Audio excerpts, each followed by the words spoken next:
रामपुर शहर में वर्मा जी मिठाई वाले बहुत मशहूर थे। उनके यहाँ की मिठाइयों को खाने लोग दूर दूर से आते। धीरे धीरे उनकी प्रसिद्धि बढ़ती गई। एक छोटी सी दुकान से अपना सफ़र शुरू कर वर्मा जी एक होटल के मालिक बन गए। मौका चाहे ब्याह शादी का हो या फिर त्योहार का, मिठाइयाँ तो वर्मा जी की ही बड़े चाव से खाई जाती। समय के साथ साथ वर्मा जी ने एक बड़ा बंगला भी खरीद लिया। लोगों में उनकी मिठाइयों के साथ साथ उनकी अमीरी की भी चर्चा होने लगी। वर्मा जी की प्रसिद्धि शहर के नामी गुंडे जगदीश के कानों तक भी पहुंची। एक दिन वो वर्मा जी के होटल जा पहुंचा।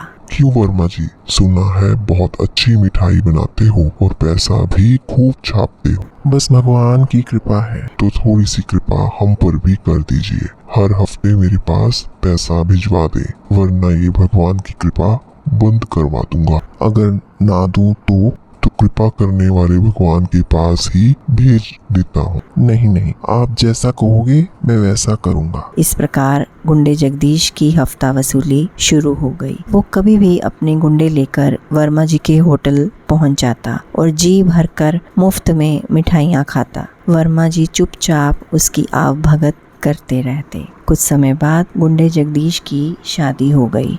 शादी में भी उसने वर्मा जी को धमका कर मुफ्त में कैटरिंग करवाई। गुंडे जगदीश का बेटा हरीश अब बड़ा हो चुका था। वो भी अपने पिता जगदीश की तरह गुंडागर्दी करने लगा। तोड़फोड़ और मारपीट करने में उसे बहुत मजा आता। एक दिन वो वर्मा जी के होटल पहुंच गया और बोला, अरे ओ वर्मा जी, मेरे पिता की खूब सेवा कर ली। अब अगर अपने कारोबार की सलामती चाहते हो तो मुझे भी हफ्ता भिजवा दो, वरना इस महल जैसे होटल को खंडहर बनाने में मुझे वक्त नहीं लगेगा। नहीं बेटा, ऐसा मत करना, मैं समय पर पैसा भिजवाता रहूंगा। इस प्रकार अपने पिता जगदीश की तरह गुंडे हरीश की भी हफ्ता वसूली शुरू हो गई। हरीश भी अपने पिता जगदीश की तरह मुफ्त की मिठाइयाँ खाने कभी भी वर्मा जी के होटल पहुंच जाता और वर्मा जी चुपचाप उसकी मांगे पूरी करते रहते। सालों बीत गए। एक दिन वर्मा जी के होटल पर एक नवयुवक आकर बोला, मेरा नाम सतीश है,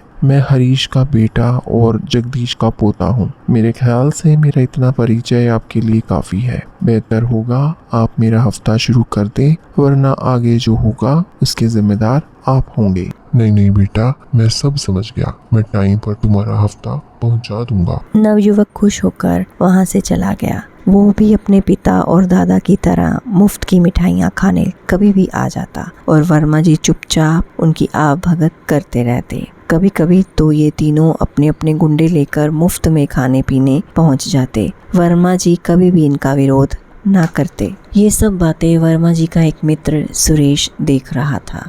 एक दिन उसने वर्मा जी से कहा, मित्र, तुम्हारी सारी कमाई तो लोकल टैक्स के भुगतान में ही चली जाती है। अब तो कारोबार भी पहले जैसा नहीं रहा। तुम्हारी उम्र भी हो चली है। तुम कारोबार बंद कर अपने बेटों के पास दिल्ली क्यों नहीं चले जाते? इस पर वर्मा जी ने मुस्कुराते हुए उत्तर दिया, मैंने इसी शहर में अपना सारा जीवन बिताया है और अंतिम समय भी यहीं बिताना चाहता हूँ। कहीं और जाकर बसने का अब मन नहीं। रही बात कारोबार की, तो मेरे दोस्त, मैं एक व्यापारी हूँ, घाटे का सौदा नहीं करता। मेरी लागत तो मिठाइयाँ बेचकर ही पूरी हो जाती है और मेरा समय भी अच्छे से कट जाता है। कुछ लोग मुफ्त में अगर मिठाइयाँ खा जाते हैं तो इसमें मेरा नहीं, उनका नुकसान हो रहा है। मैं समझा नहीं, मुफ्त में मिठाई खाने में भला नुकसान कैसा? मैं समझाता हूँ। गुंडा जगदीश, उसका बेटा हरीश और पोता सतीश, इन 3 पीढ़ियों को मैं मुफ्त की मिठाइयाँ खिलाकर बर्बाद कर चुका हूँ। इन लोगों को मुफ्तखोरी की इतनी आदत पड़ चुकी है कि वर्तमान में तो क्या,